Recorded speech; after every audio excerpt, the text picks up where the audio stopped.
Hello, everyone, and welcome to our 120th Town Hall. Today, I have a special guest with me. You can see him here to the right. It's Ed. I'm actually in Florida at his place. So welcome. And let's kind of move things along here. We're going to get into it. We got a lot to go over. So I don't know if I see Mike here. Mike, you here? Can someone tell me if Mikey's here yet? I don't know if he is here today. Either way, my name's John Best. I'm the CEO and co-founder of Best Innovation Group, and we do like to do cool things for Crayons. Currently, we're doing a lot of mergers and a lot of other stuff that's just basically getting done here shortly. So we're very excited about that. And of course, we run these town halls and try to do some good for the neighborhood, out in the industry side. So very excited to be here with you. And also, when I first started this thing, which was during the pandemic, I said, I need a co-host because that way, if nobody shows up, at least I could talk to Mike.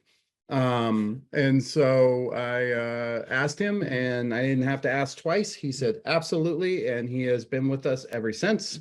And so maybe not today, but usually he's with us. And if you have not seen CU Broadcast, you should definitely check it out. It is. Yeah, you should. Yeah, there he is in his garage. Good. I was worried. Sorry. Hey, Mikey. No, you're not tardy. It's all good. So welcome. I'm very tardy. Today? What's that? How are you today? I'm doing all right. Awesome. How about you guys? We're in Florida. It's really, really hot. And by hot, I mean like scorching. Yeah. Scorching with humidity. Yes, with humidity, just to make it more fun. So, But other than that, all good. And you know what? I'm happy to be here. I haven't seen Ed in a while, so it's always awesome to be. Just a little backstory for those of you that don't know, and we'll introduce him here in a minute. But Ed is the Chief Operations Officer of BIG. But further than that, he's basically my best friend. We've been working together since you were what, 17, 16? 18, and I was probably 19. Yeah, 1989. Oh my God. So and we're still hanging out and still doing things. So it's been a fun run, and very fortunate to have people like Ed in my life. All right, well, let's move along. And Mikey, you've been around a long time too for me. Gosh, we've been doing things centuries. Yes. Gosh, hey, the Roman Empire. Speaking of being around a long time, it's been around a really long time. CUNA. CUNA's been around since the 30s. And here they are. They've now merged with NAFCU. And I actually had the great good fortune of talking to Marlo, who is putting together the CEO conference. And I've been tapped to basically facilitate and run the thing. So I'm very excited about that. It's coming up in September. So if your CEOs are going to be there, you can say, hey, that John guy from the town hall is going to be there. Hopefully they'll still want to come after they hear that. But so we're very excited about that. We're also talking to, about several of the councils. Mike, I know you've been to many, just like me, many of these meetings. Yep. What's the best part of the meeting, Mike? What do you like most about it? Oh, the networking. I think it's just fun, like meeting up with people in the hallways after a session and going, what did you think about that? And then the impromptu brainstorming sessions that are a result of it. So that's my favorite part. Right, with the secret camera that you use, trying to get them to say things about their bosses and stuff. Undercover Mike. You should get like a fake mustache and a Mario hat. That would be awesome. Yeah, nobody would recognize me at all. No, I don't think they would. Illuma Labs. Illuma. Do you know what Illuma does? I don't. Why don't you tell me? Well, pretty cool. Illuma, you ever call up to the credit union or any, and you're talking to them and you need some information, and they spend about a half hour, inquiring as to, what your, what the last 4 things you spent was, what your maiden name is, what your secret password, what your wife changed and now you don't know. All of these various things. And it takes a good, on average, it can take up to like 6-7 minutes to get that to happen, which is a really long time for a call center conversation. What Illuma does is it takes that off the table. Illuma slowly learns and characterizes the voice patterns of your members so that the call center operative can actually look down and see that I've been validated without me ever giving any information, because my voice, much like a fingerprint, is just a straight piece. And given what we've seen with the fraud lately, it's a big deal. So there's a lot going on with that. Actually, I was just talking to a company called Esh that is working on a new member app. And Ash actually has, did you know in Israel, you have to, whenever you sign up for a bank, they do the voice thing up front. So Okay. they do a voice thing along the way. So it's part of their, their regulations. So these guys are from Israel and they had it in there. And I thought, that would be really good, because one of the challenges we have with the bad guys is they know they're picking up stuff out of the mail. And so they know somebody's got a new account. So they start calling the call center so that their voice gets picked up as Makes the sense. unique one. Whereas if we registered and used the voice, we could get ahead of that. So very cool stuff. Illuma's been, I think, a fantastic opportunity for a lot of folks, and they continue to push that envelope to be secure. And I'll tell you, social networking or social engineering, especially with AI, is getting worse and worse. Now there's Typhone. So I just talked to somebody the other day that's getting ready to work with Typhone, a very good friend of mine. I need to reach out to Keith and let him know. But they're kind of coming up in the world. They've got a great vision for home banking. It's one of the reasons that I wanted to work with them on the sponsorship, because they're thinking in a much different way about kind of how home banking and payments are all going to work together in the future. And we're going to see something about that in this particular episode, because, the idea or the catalyst for this episode, was you and your family, Ed, but there's a lot of people in that situation. So this idea of going away from, if you think about like Google is a search engine in the sense that you go out and you put some information in and it brings back a whole bunch of links, right? Those links, you then have to make a choice as to what you're going to go get for the information. And, there are now search engines like Perplexity, which use AI to actually go out. It pulls all the links in, it reviews them all, it uses what it knows to try to sort of sort through it, and basically gives you the information you're looking for from all of those links and where the information came from. Yeah, I love that they actually have the links in there where you can actually go and validate something yourself, or look a little further for it, or whatever you need to do. Now imagine that same thing for home banking. Imagine Perplexity, which is the site we're talking about for home banking. Imagine that you wouldn't have this login and see your balances, or maybe you would, but then you'd say, show me all the transactions from Taco Bell. And instead of you going out to statements to get the ones from however long ago, because history only goes back so far, it pulls all that data and it's smart enough to understand what you want. That's the future. So Fantastic. yeah, What held my taxes? Yeah. Tax time. Yeah, for sure. So I'm very excited about what they're working on. They've also got a tremendous payments program, because they understand those two things really go hand in hand, particularly in a world where, Mike, I think do you think the idea of PFI is alive or dead? You know what? Let's put it to the audience. Do you think PFI is a real thing? Do you think people actually have a primary financial institution, or do we think that most everyone has a couple? And Well, so let's put 0 for people that believe it's dead, and 1 for people who think, nope, there are people who have one institution and that's their primary. I don't know if that's a thing anymore. That's what, then you need to put in 0. Well, I know I've heard studies and research things like that where the younger generations, they have like 5, 6, 7 different financial related accounts. So yeah, so having one is kind of an anomaly these days, I think. This is interesting. So Ty caused a problem. I gave a binary solution. 0.5. 0.5, I know. Hey man, that's what I'm a disruptor. Yes, you are. disruptor. Yes, you are. That's But Sarah's with Ty. What 0.5. does Sarah? 0.5 mean, Ty? Please. Well, so I agree that PFI, a singular primary, is a thing that's going the way of the dodo. But I do think that there is a compelling argument that credit unions are still lacking in being top of wallet. And that is still something that should be worked on, striven for, and that top of wallet is, halfway to the definition of what we used to call primary financial institution, right? And so really what it comes down to, from my point of view, is I think that there's no such thing as one. Everybody has multiples, but everybody does tip toward a top of wallet.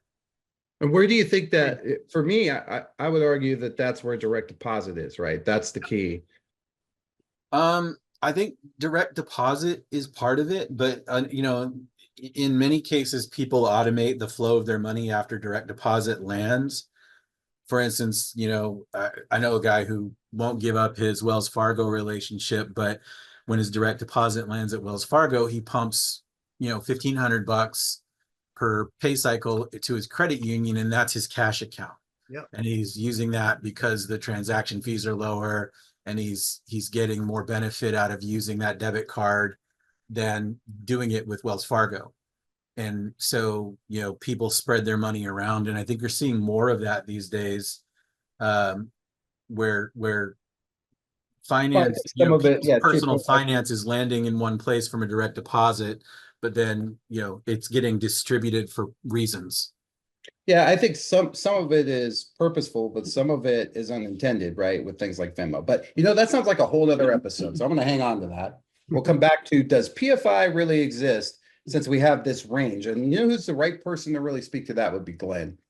Well, I was going to actually say you should talk to Glenn, because I want you to make that t-shirt. No, Glenn will make the shirt. Don't he's probably already got it. I got a friend who does that. He knows a that's guy. what I He knows thought. a guy. He But I knows was a guy. I was in the process of typing. Ty, I like your point. If you get people just automating the process and bursting the money out, I still come down to the fact that direct deposit drives the PFI. But as you say, if it's kind of like if you still have an email account that you just have everything auto forwarded from, then you never visit it. So who cares? Yeah. That's a really good analog for that. I'll never give up my Yahoo account. It's what I had first, but I haven't logged into it forever because I just forward it to my Google account. So it's just a pass through. Yeah. All right. Well, let's keep going here. I think write that down, Glenn. That's next town hall. I like Does it. PFI myth or busted? I don't know, something like that. And Jamie, Mike can be Jamie, and I want to be Adam. I love that show. That was a great show. It was a great show. Mythbusters. I actually got to meet Adam not too long ago. Oh, It was pretty really? cool. Yeah. Yeah. So I was out at a thing called Dragon Con, and he's friends with some other friends. So it was nice. Innovation Club, for those of you who are not part of it, we'd love to have you. I see a couple people on here. I see my friend Mr. Lindley and from Kitsap, and he's joined recently, and I feel like he's been a great contributor, as well as I hopefully imbibing kind of what's coming out. But for those of you that don't know, you might want to take a picture of this. We're actually doing a half off for the rest of the year, just to bring in some more members. So I think we have a press release coming out on it, but if you're interested, come jump in. We do meetings every month. We go over lots of stuff. We went deep dive on Patelco just this last time, much more than we talk here about those sorts of things. And we also went deep dive on some training and AI stuff. And it's, there's just a lot going on. So love to have, actually today's topic we covered in the Innovation Club some time ago, but we're going to sort of repeat it because there's opportunity there. So take a picture of that QR code or click the link, and we'd love to hear from you. All right, moving on. Moving on. All right, we have Josh Dietar. He's the Typhone from for the evangelism. I think I was evangelizing you pretty good, Josh, but I think you knocked it out of the park. I don't know why I have a job. It's because you have a cool hat. I have a hat as well, but your hat's way cooler. What does it say? Typhone? I get you How one. come I don't have a Typhone hat? I I have get you no one, John. Typhone hats. Zero. By the way, big sponsor of the Innovation Club, Typhone. Get him some red In fact, shoes. our next meeting coming up out in True West is So going is to that be. part of the sport? The partnership, we actually wear the hat. I guess. during the. I feel like Well, we need I a feel hat. like I feel like if Keith doesn't show up with hats, now there's going to be trouble. When, No, Jeff. when is that? What's that? When is the next one? It's election day, so it's like right around November 6th, 7th, 8th, I think, out that way. Perhaps start making our plans. So one of the reasons we also invited Josh is because today's topic really he's done a lot with that as well, which is some of the altruism that we're going to talk about and the opportunity. Because one thing that's always been cool about this industry is there's a lot of synergy with disabled kids and those in need. The whole purpose of it is the underbanked in some way. So Josh, you want to talk about that a little bit, what Typhone's doing? Sure, absolutely. John, you got to qualify this with me, though, man. How much time do I have? Because you can't leave me open-ended. I'll run 4 hours if you let me. So I've seen it happen. You can go, for the next 10 or so. I'm good with Okay, it. I won't take up 'Cause that much. we're gonna jump into some other stuff here too that I think you'll dig. So, all right. No, I'll keep it short and sweet. So what John has given me the opportunity to talk to you all about today is a little program we call Java for Kids. And Java for Kids was born out of two big loves of our organization. And the first is children's health. And the second is, hey, we're a software company. We work ridiculous hours. So we are, very heavily caffeinated, and that is fueled by a lot of coffee. And so this really started about 2 years ago as a no joke, one of those like late night epiphanies. I'm standing in my kitchen with my brother-in-law, and we're having a coffee. It may or may not be a Spanish coffee. That's irrelevant to the story.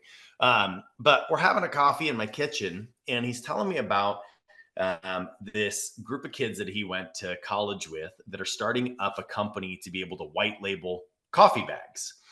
And he's a realtor. And so he was having them make bags of coffee for him with his company's logo on that he was giving out as gifts to anybody who bought a house from him.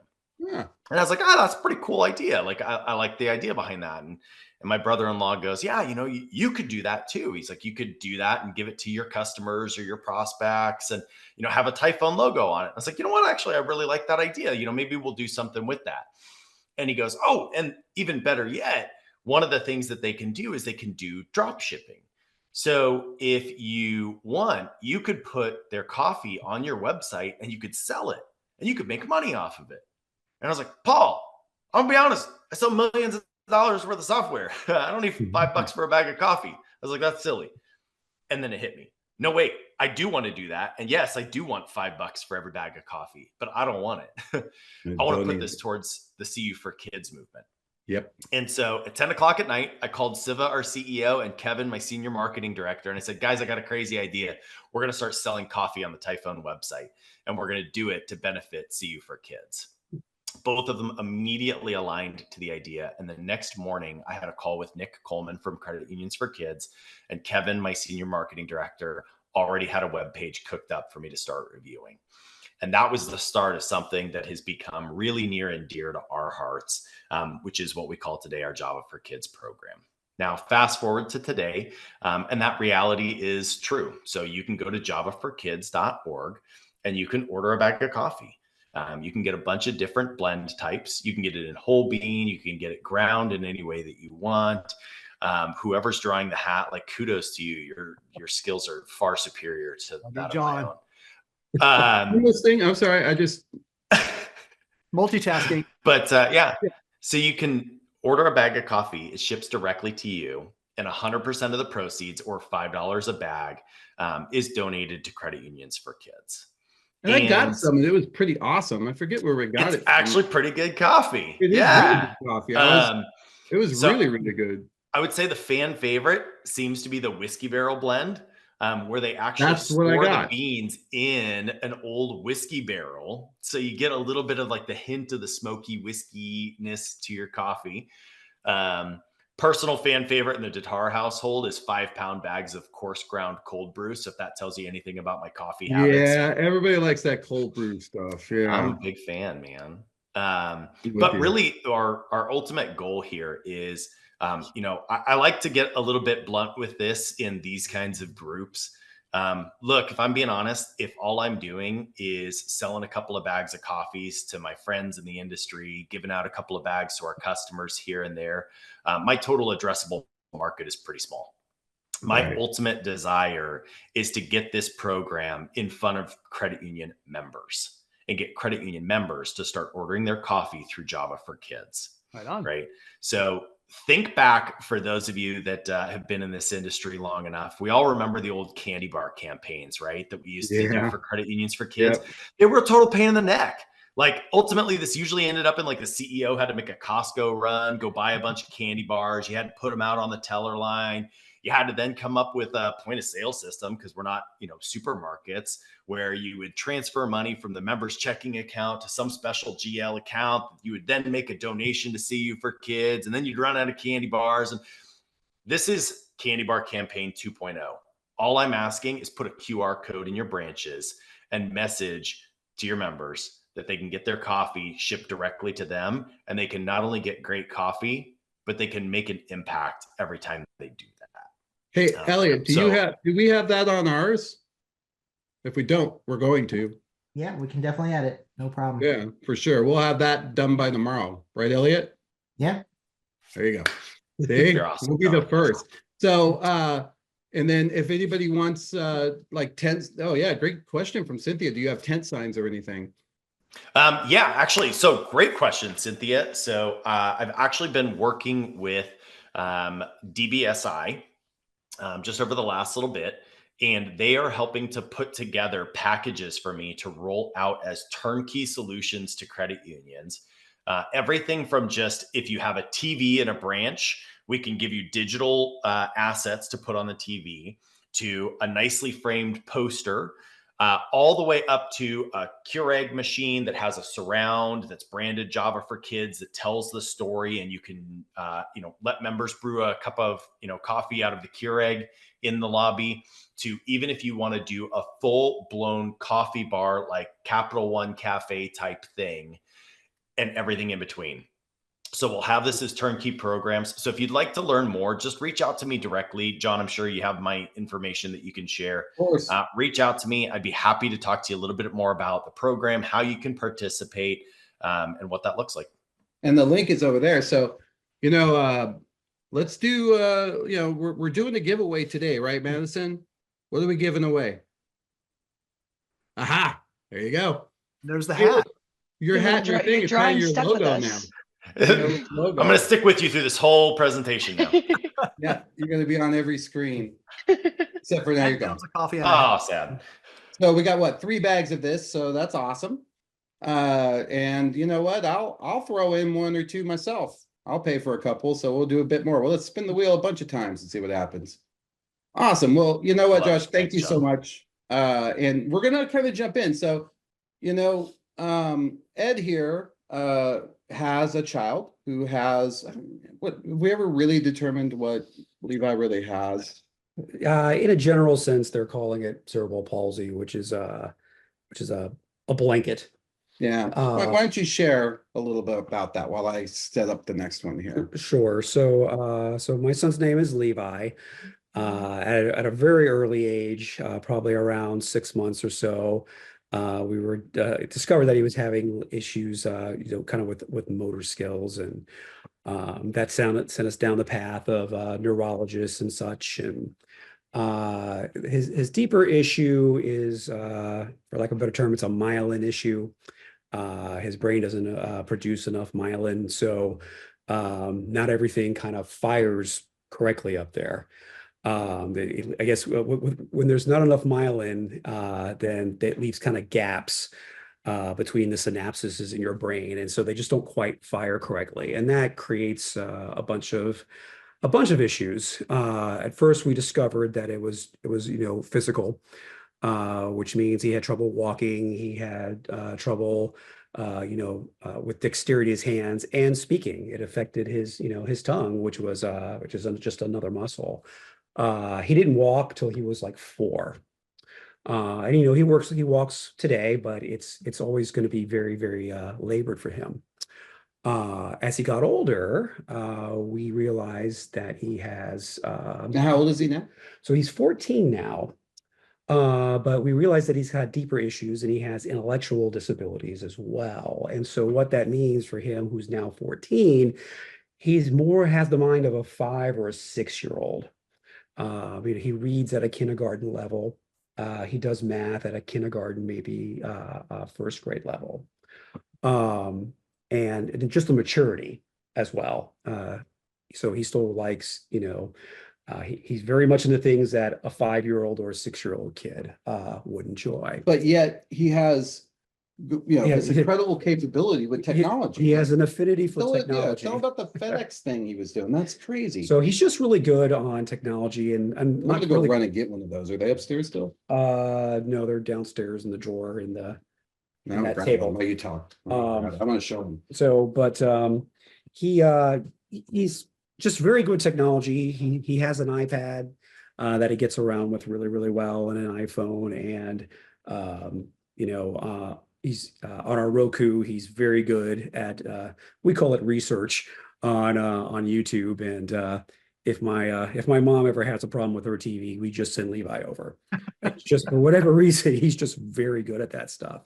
But one of the things he likes to do is he watches all these shows, and he likes to print out the characters in the show, and then he basically creates his own stories. There's a show out there called Total Drama Island, and it's kind of like Survivor, if you guys have seen Survivor, but it's a kind of a cartoon version of it. And he likes to print all the characters, and then he runs his own little shows, which are completely different. It should be at the table on this side, first drawer, should be there. And so he kind of runs his own shows and those type of things. So in order to do this, we would find them on the internet, and we would send them over to FedEx, and then we'd go over to FedEx and print them and print them out, and then he'd have them. And so he actually still does this. It's like every week, every Friday, that's kind of his thing. We go to FedEx and print new characters. But we showed him once how to find the characters, on the phone, and email them over to FedEx. And so now when Friday comes around, we'll give him the phone and say, hey, go grab 12 characters and ship them over to FedEx, and he'll sit there for about 10-15 minutes, and he does all that on his own. He's got an amazing memory, especially when it comes to dates. John was actually testing him the other night, and if you give him any Disney classic cartoon or Pixar cartoon, he can tell you the year that it came out, going all the way back to Snow White in 1932. Great. So I just any area, if you say the Rescuers, you'll be like, oh, 1976. Well, you got to qualify. Is it the Down Under or the original one? Yes, He's going to ask that question. But it's like instant. He doesn't sit there and think about it. He just recall. Just knocks it out. And so what was curious to me was that there was a time when we, both of us weren't sure what his life would be like. He's a happy guy. He's very happy, very social. But I would say this, if he was born in 1950, I'm sure he'd find other things. It'd probably be books or whatever, but like TV and the tech has really enabled him to do a lot of things. And he also, I'm going to show a couple videos here. I'm going to let Ed go find that thing because I want to show it to you guys. I'm going to show this quick video because he also has a friend who is very much paralyzed, right? Yes, he has a friend in his class, and they tend to be friends with other disabled and special needs children because they're in the same classes. Yeah, they kind of put them all together, which is great. And so unfortunately, she has a very debilitating disease. I can't even tell you the name of it. In fact, it's so long they actually just break it down into initials. But she's kind of wheelchair bound. She has very little movement in her muscles. And I've noticed from watching some videos earlier today when she was younger that it's kind of gotten worse. It hasn't gotten better. Part of the disease also requires her to be on a respirator, requires feeding tubes because she can't swallow. It looks like she used to communicate a lot better back then because she had a device. But she would have to use her hands. Yeah, she can't do that. And she can't really do that anymore. So, when I see her now in person, it just kind of looks like she's just kind of sitting there and staring at you, and it's really, really heartbreaking. But of course, her mom, who's obviously a big advocate, make sure to include her in just about everything that they do, which is just like you guys do with Levi. Oh yeah, Levi just wants to be part of the same as everybody else, yeah. And he's so social that and I wish my other daughter, my daughters were like this. He will just insert himself into any situation. He's got no reservations, he's got no fear, he's got all the confidence in the world. So that's not like anybody else on this call. Yeah. So interestingly enough, I thought that a couple of years ago, I'm gonna let you grab that. A couple of years ago, I played this video. I'm gonna play it again so everybody can see it, and then you'll kind of see where I'm going, but we'll chat about it a bit. This is Pager. He's a 9-year-old macaque who had a Neuralink placed in each side of his brain about 6 weeks ago. If you look carefully, you can see that the fur on his head hasn't Are you quite. showing the video, John? I'm not seeing the video, John. You guys aren't, what are you seeing? You. Should be seeing a video. Let me see what happened. Sorry. Yeah. It was shit. shared. Thank you, Elliot. Yep. Well, before I go on, here is a couple of those things. So he searches these out. He ships them to FedEx himself, right? Yeah, And then he sends your wife out to go get them. Like, go pick up my stuff, woman. well, he goes with her. Yeah. He likes Yeah, that. but he finds these online, and then he He downloads the image and he emails them to FedEx. emails them to FedEx. But it'll be surprised. Soon he's going to find some other images online and send some pictures. That day's coming probably. But just fantastic, amazing stuff for that. So I was just, blown away. All right, I want to play this again. I'll start it. Hopefully you guys will hear it and see it. Elliot, Got you it. seeing it? Yeah. This is Pager. He's a 9-year-old macaque who had a Neuralink placed in each side of his brain about 6 weeks ago. If you look carefully, you can see that the fur on his head hasn't quite fully grown back yet. He's learned to interact with a computer for a tasty banana smoothie delivered through a straw. We can interact with the Neuralinks simply by pairing them to an iPhone, just as you might pair your phone to a Bluetooth speaker. The links record from more than 2,000 electrodes implanted in the regions of Pager's motor cortex that coordinate hand and arm movements. Neurons in this region modulate their activity with intended hand movement. For example, some might become more active when he moves his hand up, and others when he moves it to the right.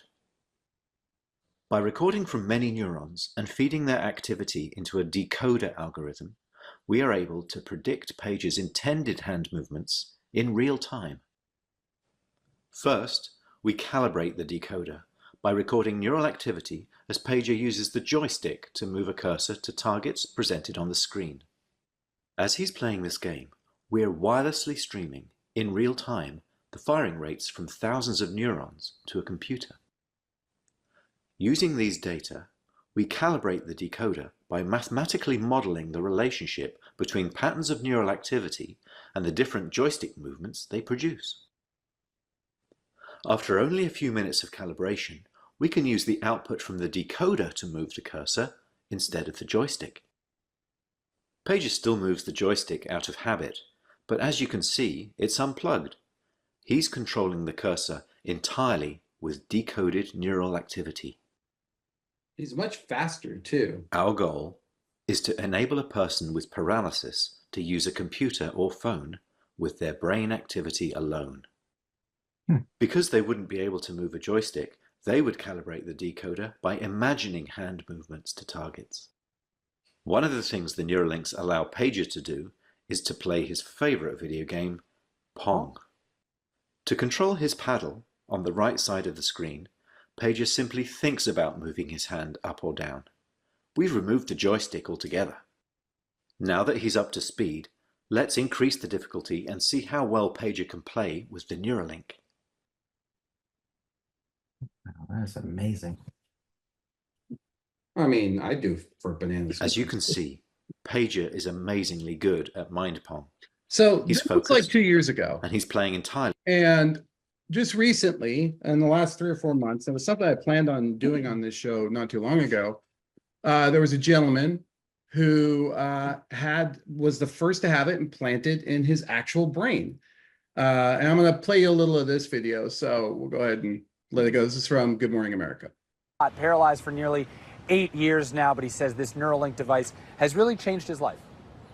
I didn't have anything to wake up for in the morning, and this has changed that for me. In a GMA broadcast exclusive, Nolan Darbaugh, the first human implanted with a Neuralink chip in his brain, is telling his story. I accepted that I was paralyzed and that was my life. I always held out hope that it would all get better. At 22 years old, Nolan says he dove headfirst in waist-deep water, struck something, and sustained a spinal cord injury. He couldn't move from the shoulders down. From the time of your injury until earlier this year, What was your daily life like? I mean, one thing about being paralyzed is that there's a lot of time to sit and think.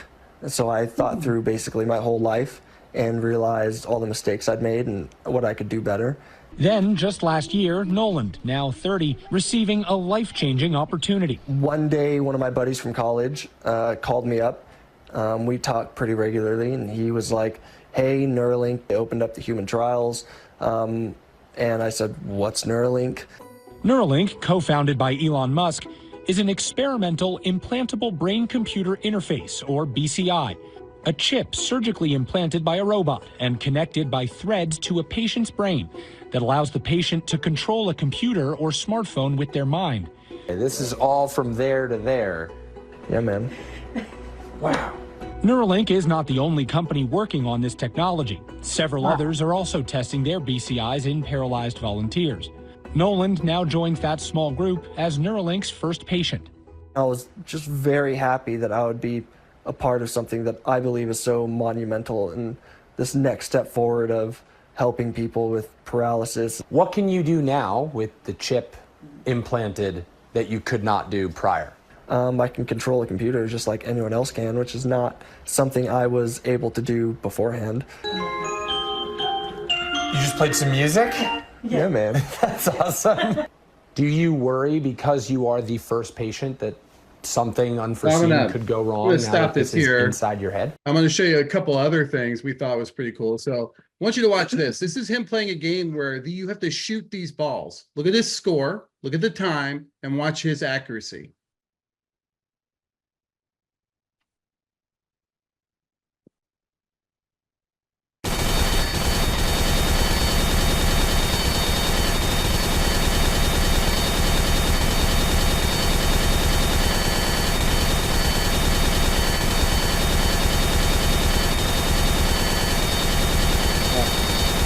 I think you get the picture. It's amazing what he can do with this. And my first thought when I saw this was, yeah, this isn't going to just be for folks who are, have this problem. I think everybody's going to have something like this. I know Mike could do it. So here he is playing Mario Kart. By the way, there's a lot of this online of him. He cannot be beat in some of these things because his reaction times are, mountains better than anybody else. He just murders everyone he plays with.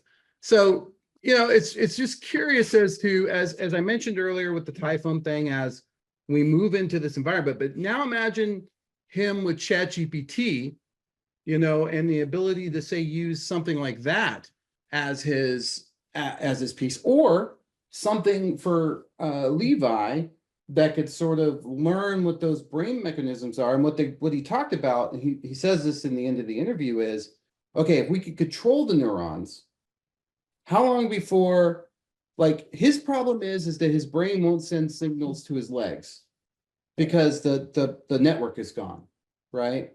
And so, but if you can implant, basically route around it, right? Implant something that in your brain that then bridges the gap he probably busted something, in between on his in his nervous system. Theoretically, he could think about walking and walk. And if he couldn't, for those of you who've been around a bit, that I spent a couple years working on a robot that was basically a human robot. So given the ability to control some type of technology, yeah, that could step in and or possibly help stimulate the production of myelin. If that's, I don't know. I mean, we're in a world where you could put something in your brain, and I tell you what, I'd use it today. It would have made things a lot faster. I tell you what, my hands hurt. I get tired of clicking this thing. I'm watching that guy. I don't know if I would encourage you to go out and look at the other videos. It is amazing how fast he moves. You can watch him drag. He can think about right clicking and left clicking and drag files around. So what's the command in your brain to the actual interface? I mean, are you saying something in your head, or that's my disconnect. I mean, maybe I'm being completely ignorant here, but what is he? Not at all. Not at all. What is he saying to Mario Kart? Move car to the left in your brain, or I don't. They had to train him And I listened to a much longer interview with him because unlike the monkey could use the joystick and then they could use the joystick to pick up his brain movements. Right. But obviously he's paraplegic, you can't do that. So what they did was they have a little program that's a training program that they run on the computer. And you can get these without getting the brain implant. Like NextMind makes one where you could sit and, it reads your brain waves. You have to put a whole bunch of little things on your head. Right. And you could stare at a block and you start to will it to move right. And it's not so much that you have to think about something special. It's more that what does he think about to move it right? Right. And what does he think about to move it left? And it could be something he's saying inside his head. Doesn't matter. What matters is that he repeats it and that the computer can then pick it up. And then the next time he does that same thing, if it's close enough, it'll move in that direction. Does that make sense, Mike? A little bit. I mean, it's like mapping a macro. It's interesting because that kind of neurofeedback is how I actually got diagnosed with ADD a couple decades ago. And he was actually using that kind of feedback to help people train themselves out of those kind of neural conditions. And so really it's recorded like the analog is they had the monkey moving a joystick and then they knew to record the macro for that based on the feedback from his chip. And so it's all a matter of training. And so it's just a matter of whatever the guy's thinking of that is consistently patternable to that outcome. And so he may think about moving his hand the way he used to before he was paralyzed. Right. And then that gets mapped as the activity to Meta AI activity to make it move to that side. Yeah, John, I was going to jump in as I do. It's kind of like what they're doing with the self-driving stuff. Instead of training the model, this is a stop sign, they reverse train it. And they say, well, when a human was driving this car and he stopped, these conditions were true in what the sensors are picking up. Right on. And that it's sort of inverse masking. It's, it's the same thing they do for kinematics, right? You don't try to calculate all the bones you need to get something here. You just put there, and all of this is predetermined because things only move a certain way. So here's another and probabilistic based on previous not observation. Yep. Right. So check this out. So this really kind of speaks to what you're asking about, Mike. Okay. Has developed a system that can decode visual representations in the brain using magnetoencephalography, MEG, a non-invasive imaging technique. The AI system can reconstruct in real time how images are perceived and processed by the brain. This could pave the way for non-invasive brain-computer interfaces that could help people who have lost their ability to speak or communicate.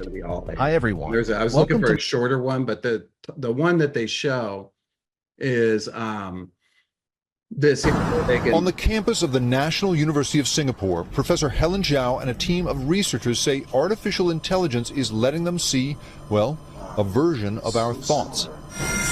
This subject demonstrated the process.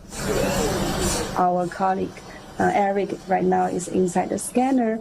Using a database of fMRI scans, the AI first got to see what people's brains looked like as they viewed more than 1,000 photos. Then it was shown only brain scans as the subjects looked at new photos. Using a special language of brain activity the team developed, an image generator called Stable Diffusion then tried to recreate what each new photo had shown. Wow, so as long as I have seen it and you know the patterns of my brain, then the AI will read that out of my brain. Yes, exactly. Scientists have pursued this for years, but AI makes the difference. Here's a giraffe shown to a subject. Now, ready? Here's the image the AI created. And it is sometimes very different between people. Here's the original image of a grassy field. Now here's 3 different versions generated from 3 different people's brain activity. Now, what you're seeing is a recording of previous scans, not a real-time demonstration. And this process is slow, it requires an expensive machine, and it has to be individually tailored. So unless you have taken a long time to train the model on an individual, it doesn't work. Yes, at least at this stage, but we're trying to generalize across subjects in the future. And that future is upon us. At the University of Texas, another team is learning to pull word sequences using a similar technique. And a multi-university team last year found that in fMRI tests, these regions of the brain reliably predicted whether a subject leaned liberal or conservative. It is all part of a grand scientific ambition to decode and maybe even transmit thought, to restore lost sight and hearing, to observe consciousness itself. But research is one thing. I worry that it quickly leaves that realm of well-meaning scientists to commodification of deeply personal information about people. The last 30 years have seen an explosion of new brain tech companies and patent applications. Now, as AI makes the text smaller and more powerful, Duke law professor Nita Farahani worries it'll be used to not just read minds, but judge them. This is a world in which not just your brain activity is being collected and your brain states from attention to focus is being monitored, but people... So you remember Josh's hat? Yeah. Well, that we're monitoring his brain waves and collecting them, and soon we'll know all about his hat. You know. But I mean, in all I hate to say it, but seriousness- you're not going to learn a lot getting in there. That's not true. But in all seriousness, what does this mean cranium wise? Well, it's interesting because we're heading into an arena where I think the devices we use could change significantly, and how we control them is really such a big part of the form factor. You know, if you don't need a mouse on a do you really need a keyboard? Let's see. I mean, if it can just, that's what I'm curious as for Noland is, can he just think of words and have them? I'm assuming eventually. Yeah. I mean, I don't know why it probably takes some time training, but you could probably just show him the dictionary slowly and say each word 10 times. And for a paraplegic to be able to type and communicate via email without like cutting and pecking through the keyboard, which obviously he'd be really quick at. Just wild stuff that AI is, and all of this is being enabled. The common denominator here is the new AI stuff that has the capability. But soon, and we just had Roger on last week, and we didn't talk about this, but soon we're probably going to see the first of quantum computing. And this is the kind of thing that quantum computing would be really good at, because you need something that can sort of figure out a relationship between very disparate things very quickly and turn that into usable data. And that's kind of what quantum's good at, is going down all the, if you had a maze and you were thinking about a classical computer, it would go down each route until it found it. The quantum computer would go down all the routes at once, and it would know immediately which one gets you out. But for someone like Levi, who is already using this technology, but are there ways this could help him with, more day-to-day stuff? Could this be could this be something that levels the playing field for, and not just Levi, but Noelle, or not, that's not her name, whatever it was, but his friend, who she's lost even more function as time goes on, and eventually runs the risk of sort of being trapped without communication in her body. I mean, that's where I think I go to first, especially in that situation. Obviously, that would be a huge thing, just be able to communicate. Like I said, it looks like she used to be able to communicate before, but because now she's, lost more motor function, in her hands, she can't use a device to communicate. And, right. I haven't had that many conversations with the parents, so I don't know. I wonder if they're looking into this. How they communicate. You should send them the link. Sounds like Stephen Hawking. Yeah, Hawking definitely. Yeah. As the years went by, he just lost he couldn't communicate, couldn't move, all that type of stuff. So, and then it was reliant on computers to communicate, obviously. So this is taking it to a whole nother level. Sarah just pops up there, and Sarah's no cook. You're right. But what I thought was curious, did you see him kind of looking around while he was playing that game where we saw the 98%? Like, it wasn't even really, it didn't look like that was hard for him. He didn't look like he was and I would love to ask him these questions. Like, are you able to sort of play this game and also have another sort of thought process in your head that's going on, another thread, if you will. What's the level of concentration that has to happen in order to Exactly. Yeah. Yeah. Well, yeah, it So- makes me wonder, being ADD, how much would you scatter your activity all over the place based on that, you know? Can you? I wonder if I keep could use people- like 2 or 3 computers at once, Ty.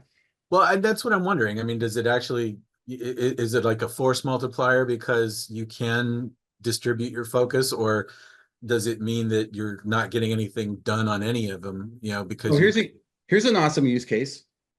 The car stereo, right? Or even texting or something, right? Something that right now we can't do, it's a distraction, it's dangerous. And even if they say even just like eating in the car, I saw some billboard about it the other day. So, but eating, we're not going to be able to figure out, I think, but operating the car stereo, operating the car, operating the car is an interesting one because then that would allow that person to be mobile. Because Levi's all about that now. And, He wants to drive. He wants to drive, and I'm like, well, so fascinating stuff. Just this is, they asked me when I wanted to talk about on the heels of the horribleness of what happened to Telco, which they're back up now, and I'm so thrilled for them. But I thought we'd do something that I think is kind of, with this tech that's kind of game changing and not being used for a bad thing. So now what is the credit union connection here, John? How? So I think that we're going to have to think about how we Members deliver our services, ATMs. And here's the thing. Thank you, Mike, for bringing me back. Sure. Here's my thought. I think Crayons, again, we have some opportunity to get into this stuff early, What does it take to have an ATM that a paraplegic could operate? I'd be curious, because why couldn't we be the people, the industry that, because those folks, they need financial help, because like for Levi, someday you're gone. And Levi's still a 5-year-old trapped in a 30-year-old's body. Now you've got your daughters who are absolute angels and amazing with them. And I know that you probably sleep well knowing both of them are around, but if there was, but also you want him to have his finances and what comes and all the things that go with it, it's the personal independence, and he wants that. He wants it. Yeah. So I don't know. But I think there is opportunity here when you see something like this to translate it to our own use cases, Mike. That's where my head is. It's like, could we be the credit unions of disabled people? Could we embrace that? And isn't that a good thing if we did? So don't know. Well, it becomes the ultimate biometric for passwords and security as well. Yeah, that's true. That's I gotta that's the think most about my practical- password. Yeah, Yeah. And could it help with stuff like dementia? Security. I don't know. Well, guess what? We got some coffee to give away. Let's do it. Can I interrupt? Real quick, before you do that? Glenn. Yep, Glenn wanted to talk real quick. I'm hoping you can keep Jackie and me from becoming liars, because we said in the little promotion that we would say a little bit about CrowdStrike. So now that Let's from all talk the about it. Go ugly ahead. stuff that happened last time, which was ransomware, now we got a new crisis that popped up, and luckily didn't affect financial institutions that much. I did hear in the initial responses, I don't know if it was only in Europe, that it did affect some card payment networks. I saw Visa's name thrown in. I haven't heard of any credit union direct impacts, but Well, I know. a little bit about CrowdStrike. Everybody was offline. They all had to get the file removed to get their system back online. And I wonder how long that took them, because this hit about 4 a.m. Eastern time. So They would get up and they'd log in on their laptops, and then they'd have to call tech support because nobody had admin rights, which is proper rules. That's how it should be, per the, our governance and our regulatory bodies. So they would have to get somebody who had admin rights to come in, and there was a particular file that you have to delete that was the offending file that caused the blue screen of death. But I think it was a vast majority. I'm not going to say which credit union, but I think it was a vast majority of their users that had to do that, including their teller line, even on VDI machines and whatnot. Interesting. I wonder. Here's the thing. Here's my 2 cents on that, Glenn. When you look at other companies like Microsoft, they are regulated differently because they're a systemic threat. because so many people use them. Same thing with Azure or not Azure, AWS, so forth and so on. It feels like there's this new crop of companies that haven't been identified. And certainly CrowdStrike seems like they would fall under that, along with, there's another one that you see a lot that's the back end for DNS. I can't remember, dynamic DNS. I can't remember the name of them, but they had a problem not too long ago that took down half the internet about 4 or 5 years ago. These systemic companies that could bring Cloudflare. Thank you, Chris. These systemic companies that can bring down this amount of people, particularly government services and emergency service, ought to be identified more broadly, I think, and regulated differently. Agreed. I mean, the other thing I saw, and this is, I can't confirm this, but and this may be just one of those silly urban legends, but Southwest was apparently the airline least affected because they were running an old system version of Microsoft. So they actually got rewarded by being behind on their updates. I don't know if that's true or not. I hate to repeat things if they're not. No, it's absolutely true. People who did not have, and there are some, by the way, that's not a bad thing, Glenn. Like what we do is we update certain computers here the moment it happens, and they're less risky. And then if everything works on those, right behind it, we update the rest. And that's a purposeful way of doing it. And there's not a problem with that.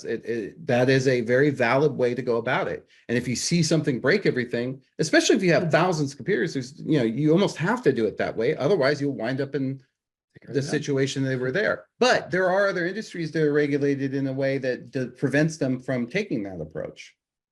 So thank you. Let's spin the wheel. All right, wheel spinning. Is Scott here?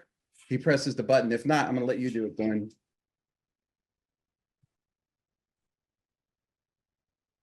I put some names in, but they're fake ones. Oh. All right, we're going to have a lot of people, so we get to spin it, what, 3 times? Is that it? All right, ready? We were gonna pick one winner to win 3 bags, but you did volunteer to buy some extra bags. So that's up to you how many extra winners you'd like to pick. I'll do another 3 bags, so we'll do 2 runs. Ready? 2 winners. All right, 2 winners. Here we go. All right, here we go. About to press it.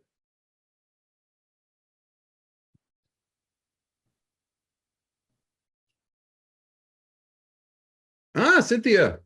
Very cool. All right, Cynthia's she's good at this. Yep. And then my turn here. One more. All right. Another 3 bags. Did we say what kind, or do they get to pick?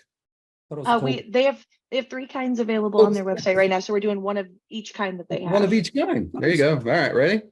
All right, here we go. Ready?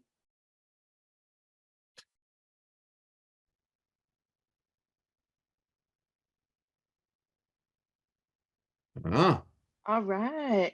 Is that Barris or Boris? Barris. Congratulations, Barris. Hey, Barris, how do right. you say your last name? Tunkerton? No, Tunserton? Yes, you got it. Tunserton. Tunserton. Okay. Is it what ethnicity is it? German? It sounds kind of German to me, but it's probably not. Barris. No, you wanna make a guessing game from the audience? Win some more coffee. Yeah. What'd you say, Mike? It's Armenian. Eastern European. Really Ah. close. There you go. Well, Armenian. Pretty congratulations, close. Barris. Thank Not you for joining us Trudeau. today. Turkey. Hope you like coffee. So, I love it. all right. Well, thank you everyone for joining us. Thanks, Ed, for taking the time and giving us an update on Levi. And if anyone wants to start the movement to really look at helping disabled people and enabling with some of this technology, let us know. I would love to drive something like that forward. So, and I know people like Rob Goodyear and for sure Typhone would be interested as well. So, yeah. And hey, John, can I throw a monkey wrench in the end of this and your fun little spin the wheel prize? And can we pull an Oprah moment? And I'll just say, if you didn't win and you want a bag of coffee, send me an email and I'll send you a bag of coffee. Wow. Does that include us? And you Absolutely includes you. Come on. Yeah. There you go. Thank you, Oprah. All we gotta do is set up like 20 emails. That's right. We'll be all set. John We'll have, Best, John Tebbs. Yeah, John Best, John Word. Yes. Yeah, they all go to Foothill Drive. That's what. Hey, Josh, that's really cool of you. Thank you. That is a very Oprah moment. And Um, I've dropped Josh's contact in the chat as well. Yeah, and we'll leave this open for a second or two to make sure everybody gets it before they go. And thank you for for indulging me on something's a little bit of a passion of mine, and just thought it was fascinating, so I wanted to share it. Good one, John. Thanks for supporting us. Thanks, John, and everyone. Have a great day.